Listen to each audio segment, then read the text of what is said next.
The ballroom of Ashworth House blazed with the honey glow of 1,000 beeswax candles, their light sliding over silk and satin like water over polished stone.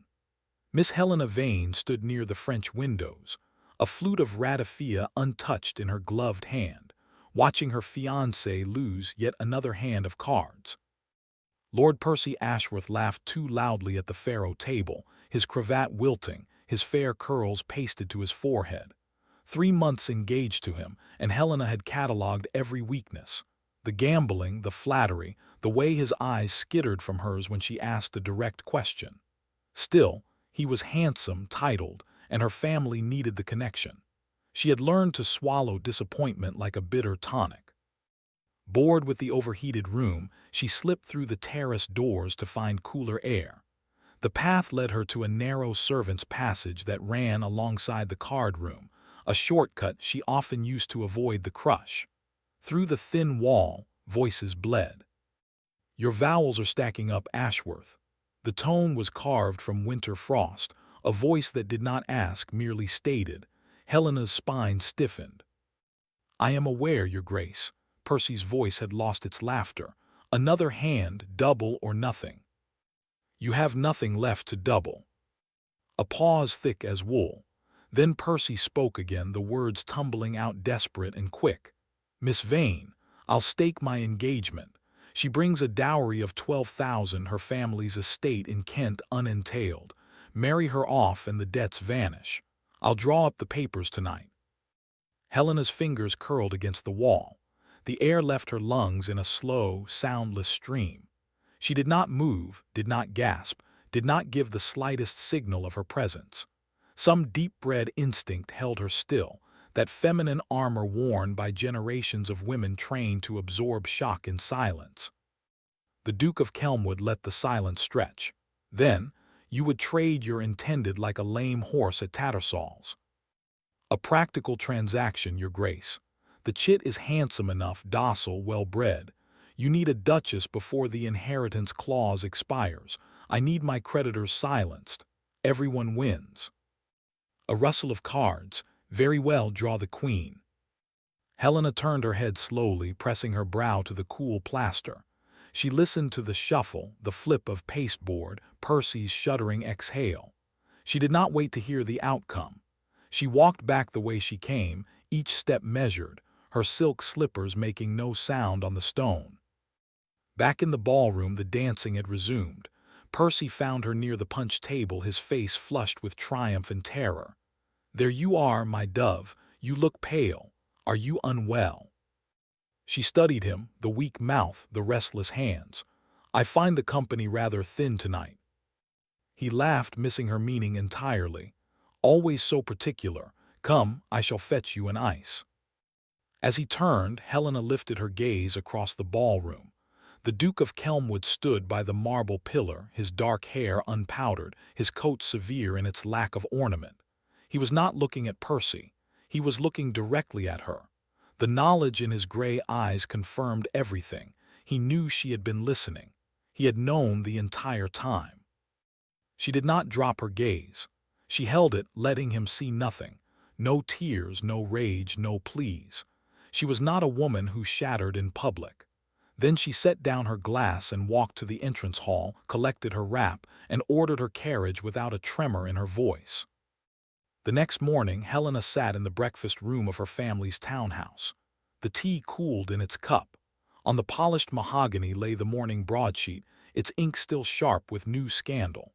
The betrothal announcement read, "The marriage has been arranged between His Grace Alexander Blackwood, Duke of Kelmwood, and Miss Helena Margaret Vane, eldest daughter of the late Sir Edmund Vane." Percy's name did not appear anywhere in the notice. Her mother wept. Her uncle raged. Helena folded the paper and rose. "I shall require a new wardrobe," she said. "The Duke of Kelmwood will not be embarrassed by his Duchess." She did not weep. Not then. Not until the first frost had settled on the roses in the garden, and she was quite alone. The Duke of Kelmwood's London residence crouched at the unfashionable end of Cavendish Square, a hulking granite beast that swallowed the afternoon light. Helena presented herself at precisely 2 o'clock, dressed in dove-gray silk that matched her mood. The butler led her to a library that smelled of old leather and cold hearths, where the Duke waited behind a desk littered with ledgers. He did not rise. "Miss Vane, sit." She remained standing. "I am not a dog to be called to heel, Your Grace. I will stand until I understand the terms of this arrangement." Something flickered in his face, surprise perhaps, or the faintest glint of interest. He was younger than she had first thought, not yet 30, but there were lines carved around his mouth that had nothing to do with age. His reputation clung to him like smoke. The ruined Duke, they called him in drawing rooms. A duel fought under questionable circumstances, a cousin dead, a woman's name dragged through the gossip sheets. Society had cast him out, and he had not bothered to claw his way back. "The terms are simple," he said. "My greydance will stipulates I must wed before my 30th birthday or Kelmwood passes to a distant branch of the family. I have little interest in courtship. Ashworth owed me more than coin. He offered you as settlement. I accepted." "How flattering." The corner of his mouth tightened. "I do not deal in flattery. You will be Duchess in name. You will have pin money, carriages, the management of the household. I will not trouble you with my company beyond what public appearances require. I do not expect affection. I do not require heirs immediately. What you do with your private hours is your own affair, provided discretion is absolute."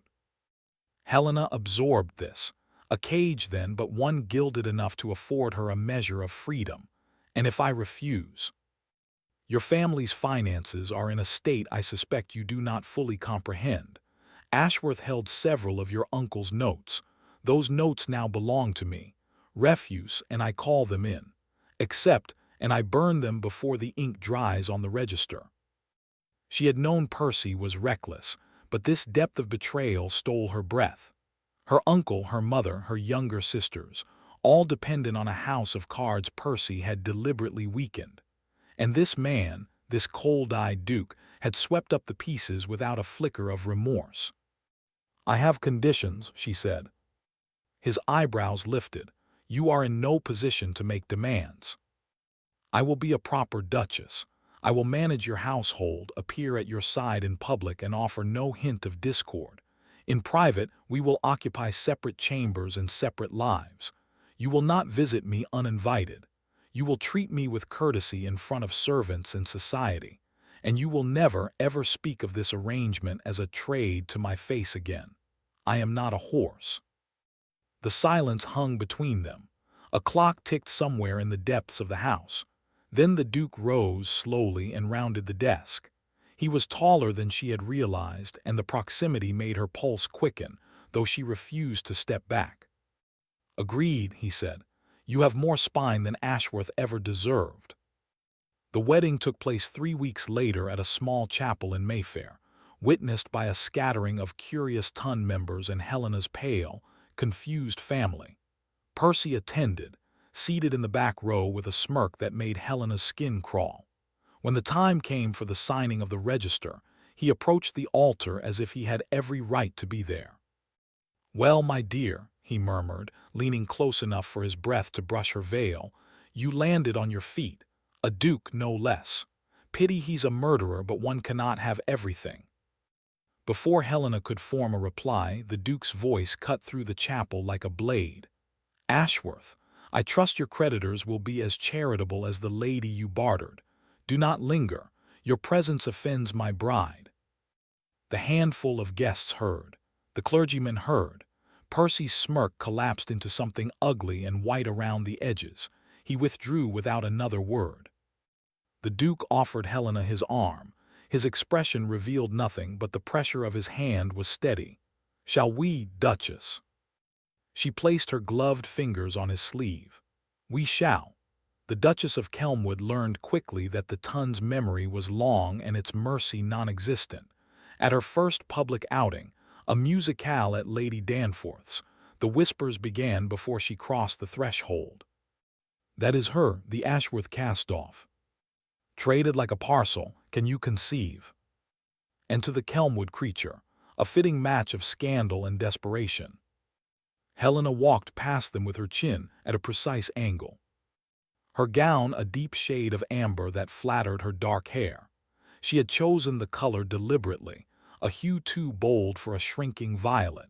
She took her seat, arranged her fan, and listened to the soprano with every appearance of serene enjoyment. The Duke did not attend these functions with her. Their arrangement held. He remained closeted in his study or at his club, while she navigated society alone. It was at the Danforth Musicale that Lord Julian Croft first spoke to her. He was a viscount of 32, a widower with a gentle manner and eyes the color of rain-washed slate. He did not whisper. He offered her a glass of lemonade and asked her opinion of the aria without a trace of insinuation. "The ton will weary of a new scandal soon enough," he said quietly as the applause faded. "You carry yourself well, your grace. That counts for a great deal." His kindness was a balm, but she received it cautiously. She had learned the cost of trust. At Kelmwood House, Helena began the slow work of restoring order. The Duke's household had been run by a skeleton staff under an indifferent housekeeper. Rooms were shuttered, silver unpolished, gardens overgrown. Helena replaced linens, aired chambers, and brought in fresh flowers from the greenhouse she discovered, choked with weeds at the back of the property. She did not ask permission. She simply did. The Duke noticed. One evening he appeared in the doorway of the newly bright drawing room, his expression unreadable. "You have been busy." The house was mourning. "I have decided it is done grieving." "Mourning what?" She met his eyes. "Your reputation, I presume, among other things." He did not answer. But the next morning, a small bouquet of hothouse roses appeared on the breakfast table with no card attached. Helena did not mention them, and neither did he. It was a dinner at Lord and Lady Sefton's that proved a turning point. Lord Julian was in attendance, seated near Helena, his conversation easy and unthreatening. The Duke arrived late, his entrance drawing the usual muted stares. He took his place beside his wife, his expression thunderous as he observed Julian's proximity.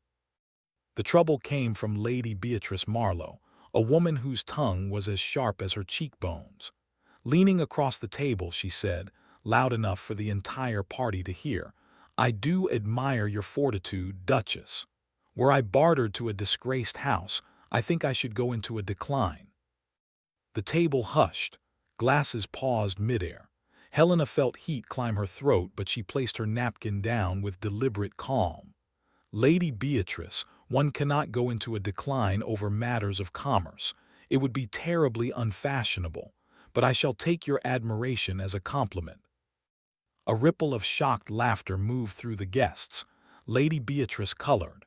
Then the Duke spoke, his voice low and carrying the weight of his title. "My wife's wit is exceeded only by her grace. Lady Beatrice, I recall you were once betrothed to a wool merchant before your father found a baronet to take his place. We all have pasts. The difference lies in how we rise above them." The silence that followed was absolute. Lady Beatrice's fork clattered onto her plate. The Duke lifted his wine glass and turned to Helena with an expression that was almost, a smile. Helena looked at her husband and saw, for the first time, something beyond ice. Kelmwood's library became their unlikely neutral ground. Helena would read by the fire late into the night, and the Duke would enter without preamble, pour himself a brandy, and sit in the opposite chair. At first they spoke of household matters, then of books, then, haltingly, of the wounds that had shaped them. One evening, a storm lashing rain against the windows, he told her about the duel. "His name was Richard Blackwood, my cousin. He was charming, reckless, and deeply in debt. He forced himself on a young woman, a friend of my sister Margaret. I confronted him. He challenged me, knowing I would not refuse. We met at dawn on Putney Heath. His pistol misfired. Mine did not." "It was an accident," Helena said. "It was a disaster. Margaret's friend fled to the continent, terrified of scandal. Richard's family accused me of murder. The ton believed them. I did not defend myself because to do so would have exposed the girl's ruin. I let them think me a monster." Helena set down her book. You protected her and your sister. And destroyed myself. A fair trade, I thought at the time. His voice was rough. I have been alone in this house for 7 years, until you. She did not speak. She reached across the space between them and laid her hand on his. He went still, then turned his palm upward, his fingers closing around hers with a pressure that spoke of hunger long denied. The thaw did not go unnoticed. Lady Margaret, the Duke's younger sister, arrived at Kelmwood House a fortnight later, a nervous, pale young woman who had been living in Yorkshire with a maiden aunt. Helena received her warmly, drew her into the household's new rhythms, and watched the Duke's guardedness crack further at the sight of his sister's hesitant smiles. But Percy Ashworth had not finished his work. Whispers began to circulate. The Duchess of Kelmwood had been seen riding alone in Hyde Park with Lord Julian Croft. The truth was innocent. Julian had encountered her by chance and accompanied her back to her carriage, but Percy's embellishments painted a picture of secret assignations. The scandal sheets took up the cry with glee. The Duke found Helena in the morning room, the newspaper spread before her. Is it true? You would ask me that. He raked a hand through his hair, his composure fractured. I would hear it from you. I have given you no cause to doubt me. Lord Julian is a friend, nothing more. I do not repay betrayal with betrayal. I am not Percy Ashworth. He stood motionless, the struggle visible in the tight lines of his jaw. I know, forgive me. When I think of you with another man, something I cannot govern rises in my chest. She rose and went to him. Then govern it. I am your wife. I have kept my vows even when you gave me no reason to do so, but I will not be accused in my own house. The Duke's hands lifted, hesitated, then settled on her shoulders. I will handle Ashworth. No, she held his gaze. If you strike him, you prove every rumor about your violence true. He will fall by his own poison. Let him. I will not watch you become the monster they already believe you are. He exhaled, a long, ragged breath, and rested his forehead against hers. What have you done to me? She did not answer, but her hand came up to touch his cheek, and in the firelight they stood, a man who had forgotten how to feel and a woman who had taught him again. That night, alone in her chamber, Helena understood with terrible clarity that she loved him, and she feared that love more than she had ever feared Percy's cruelty. The Duchess of Kelmwood's ball was intended as a declaration of her acceptance into society. Helena had planned every detail: the amber silk draperies, the quartet of string players, the champagne cooled in silver buckets. The Duke had agreed to stand at her side for the receiving line, an olive branch to a world that had shunned him. 300 guests filled the ballroom. Lord Julian came, offering his usual quiet warmth. Lady Margaret stood near the punch table, her color higher than it had been in months. Even the gossip seemed momentarily disarmed by the elegance of the affair. Then Percy Ashworth, uninvited, walked through the double doors. He raised a letter above his head, his voice carrying theatrically over the music.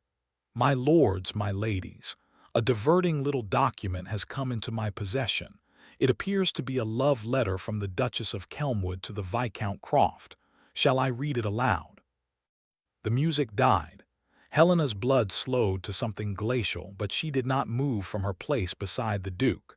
She watched Percy fumble with the seal, his grin triumphant. My dearest Julian, he began, his voice a mockery of intimacy. I count the hours until we may be alone again. My husband suspects nothing. The old fool believes me a faithful wife. Helena's hands remained steady at her sides. The words were not hers, but the damage did not require truth, only belief. She could feel the room tilting toward judgment, dozens of eyes flicking between her and Lord Julian. Julian stepped forward. This is an outrage. I have never received such a letter. I demand to examine it. Of course you would deny it, Percy sneered, but the handwriting is unmistakable. The Duke had not spoken. He had turned slightly, his eyes fixed on the letter, his face unreadable. Then he moved, plucking the paper from Percy's hand with a swiftness that made the younger man stumble. "Let me illuminate the matter," the Duke said, his tone so cold it almost burned. He held the letter aloft. "This hand is a crude forgery. My wife writes with a distinctive loop on her D and a flourish on her G. This letter possesses neither." He reached into his inner coat pocket and produced a folded note, one of the household memoranda Helena had given him that morning, filled with her neat, elegant script. He held them side by side. "You may compare them yourself, Lord Ashworth, if your eyesight is equal to the task." Murmurs rippled through the crowd. Lady Beatrice, who had drifted close, squinted at both documents and said, "He is right. The script does not match at all." Percy's face contorted. The Duke is covering for his harlot. He did not finish. The Duke's fist did not move, but his presence seemed to expand, filling the space with an authority that silenced the room. "You are a debtor, a cheat, and a man who sold his fiancée to clear his vowels. I hold the original note of hand. Shall I produce it for the company? Your signature is quite distinctive.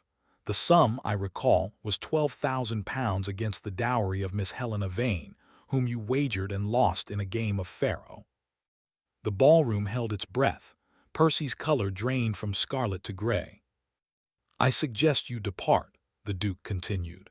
"You will not be received in any house where my wife or I are welcome, and that, Lord Ashworth, is a growing number." Percy turned and fled. The whispers rose in his wake, but they were no longer aimed at Helena. The music resumed cautiously, the dancers returning to the floor. Later, when the last guest had gone and the candles guttered low, the Duke found Helena in the empty ballroom. She stood before the darkened windows, her reflection ghostly in the glass. "I owe you my reputation," she said quietly, "and more." He came to stand behind her, not touching. "You owe me nothing. I should have done this long ago. I should have protected you from the start instead of treating you as a transaction." She turned. His gray eyes were shadowed, vulnerable in a way she had never seen. "Helena," he said, and the sound of her name on his lips was not a title but a plea. "I have loved you since the night you stared me down across the ballroom. I did not know it then. I know it now. I love your pride, your quiet ferocity, the way you brought light back into a house that had forgotten it. I love you." Her throat ached.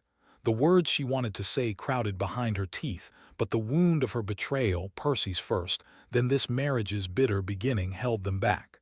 "I need time," she whispered. "Everything I trusted was built on a lie. I cannot give you an answer until I am certain of my own heart." He nodded, and the pain in his face was almost unbearable. "Take whatever time you require. I will wait. I will wait until the stars burn out." She left him there in the silent ballroom and climbed the stairs to her chamber with her heart a stone in her chest. In her escritoire, tucked beneath a stack of household accounts, she found a letter she had not seen before, an old, yellowed missive addressed to the Duke in a woman's delicate hand. The name signed at the bottom was Eleanor. The words spoke of gratitude, of love, of a debt that could never be repaid. Helena stared at the letter until the ink blurred, so there had been another, a woman he had loved. The old scandal, the duel, all of it suddenly wore a different shape. The Duke had shielded someone, yes, but had he also loved her? And if so, what was Helena but a replacement, a convenient wife to satisfy a will? The question was a splinter beneath her skin. She did not sleep. She confronted him at dawn in the library. The fire had burned to embers, and he sat in his chair, still in evening dress, a glass of brandy untouched on the table. He looked as though he had not moved all night. "Who is Eleanor?" Helena held out the letter. He did not reach for it. His face closed, but not with guilt, with something older, a scar he had carried so long he had forgotten its shape. Eleanor was the woman Richard attacked. She was Margaret's closest friend. After the duel, she wrote to thank me. She called it love, a young girl's romantic gratitude toward a man who had saved her. I never loved her. I pitied her, and I carried the weight of her ruin because she was a child caught in a man's violence. The letter is the last I ever heard from her. She married a Prussian count and died in childbirth 6 years ago. Helena lowered the letter. "Why did you keep it?" as a reminder that honor always carries a cost, that protecting the innocent sometimes means destroying yourself. I kept it to remind myself never to care for anyone again. She looked at him, this stern, complicated man who had been shaped by a catastrophe that was not his fault, who had married her as a transaction and then fallen into a love he never expected. You told me the truth last night. You said you loved me. I do. But how can I trust that? How can I trust any declaration after everything? He rose and walked to the window. The gray morning light carved his profile into something ancient and sad. You cannot. Trust is not a gift I can demand. I can only give you the means to be free of me. She frowned. What do you mean? An annulment, he turned. Our marriage was a farce from the start, a business arrangement forced on you by Percy's treachery. If you wish it, I will petition the ecclesiastical court. I will swear the marriage was never consummated, which is true, and you will be free. The inheritance clause will break. I will lose Kelmwood, but you will have your life back. The words fell like stones into still water. Helena felt the floor shift beneath her. You would give up everything, your title, your home, your legacy. I would give up 100 legacies for the chance to have earned your love honestly. And since I cannot undo the past, I can at least offer you a future without me in it. She stared at him. The pride that had carried her through Percy's betrayal, through society's scorn, through this strange and fractured marriage, suddenly felt like a wall she no longer needed. He was not Percy. He was not a man who bartered what he valued. He was a man who, when faced with losing her, chose to set her free. I do not want an annulment, she said. He froze. I want a marriage, she continued, her voice low and steady. A real one, with the man who stood in a ballroom and dismantled a liar with nothing but the truth. With the man who sacrificed his name for his sister. With the man who brought roses to my breakfast table and never asked for thanks. I want you, Alexander. He crossed the room in 3 strides and took her face in his hands, his thumbs brushing the tears she had not realized she was shedding. You are certain. I have never been more certain of anything.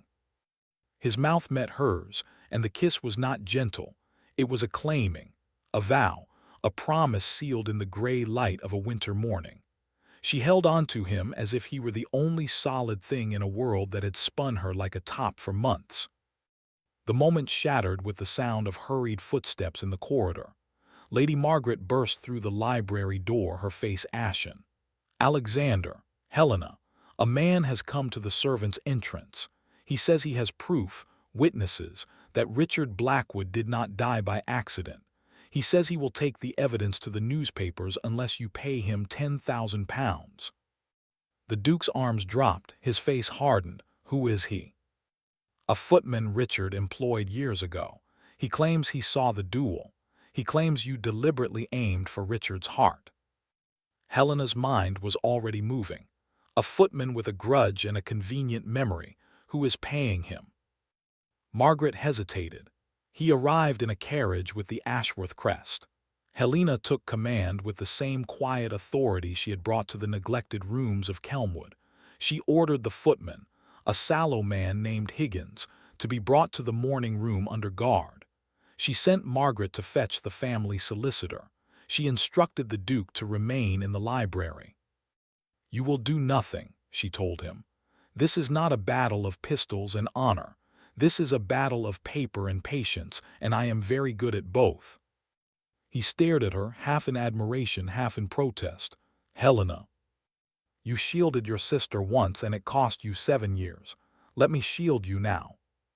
She interviewed Higgins for 2 hours, her manner calm, her questions precise. He claimed he had watched the duel from behind a hedge.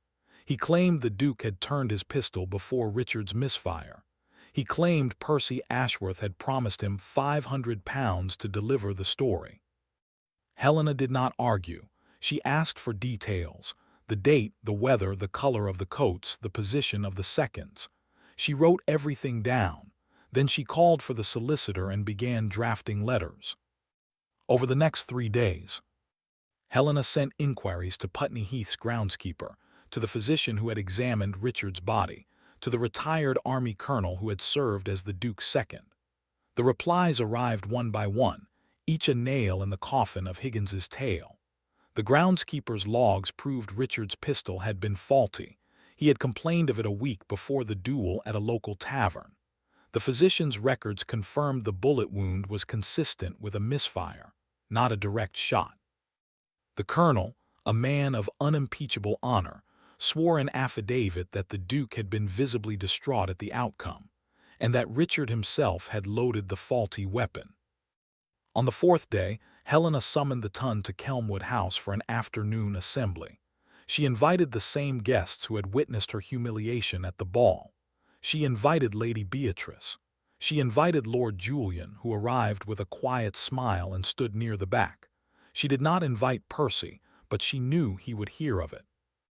When the room was full, she stood at the head of the drawing room, the Duke beside her, and laid out the evidence piece by piece. She read aloud the affidavits. She displayed the tavern keeper's testimony about the faulty pistol. She presented Higgins's signed confession, obtained that morning under the solicitor's supervision, admitting he had been coerced by Percy Ashworth to fabricate the accusation. The Duke of Kelmwood, Helena concluded, her voice carrying to every corner of the room, has borne a false charge for 7 years. He did so to protect an innocent young woman who could not protect herself. That woman is now dead, and her memory deserves peace. So does my husband. The true villain of this tale is not the man who has been called the ruined Duke. It is the man who sold me, who forged my letters, and who now seeks to destroy a good man's name out of spite and desperation. The silence was profound. Then Lord Julian stepped forward. I move that Lord Ashworth be censured from all decent society. A chorus of agreement rose. Lady Beatrice, her sharp face unreadable, nodded once. The acceptance was not universal, but it was enough. The Duke of Kelmwood was ruined no longer. Percy Ashworth fled London within a fortnight, pursued by creditors and shunned by everyone who had once called him friend. He boarded a ship bound for the West Indies and was never heard from again. On a soft evening in late spring, the Duke and Duchess of Kelmwood stood together on the terrace of their country estate, watching the sun sink behind the yew hedges. She wore a gown of deep green, the color of new leaves, and his hand rested on the small of her back with the ease of a man who had finally come home. "You called yourself a pawn once," he said. "That night in the card room, I heard you speak to your mother through the door." "I was a pawn," she said. "Percy's pawn, then yours." "You were never a pawn. You were a queen from the beginning. I was simply too blind to see it." He turned her to face him. "I love you, Helena, not because you saved my name or my home, but because you walked into the wreckage of my life and refused to flinch. You made this house into a home. You made me into a man worth becoming." She smiled, the first unguarded smile she had given anyone in years. "And you made me into a duchess, but more than that, you made me free. That is the part I treasure most." He kissed her, and the sunset painted them in amber and rose. When they turned back to the house, the windows glowed with candlelight, and from within came the sound of Margaret's laughter, the clink of glasses, the murmur of a household that had learned to be happy. Her fiancé had traded her to the ruined Duke of Kelmwood. He never expected her to become his duchess.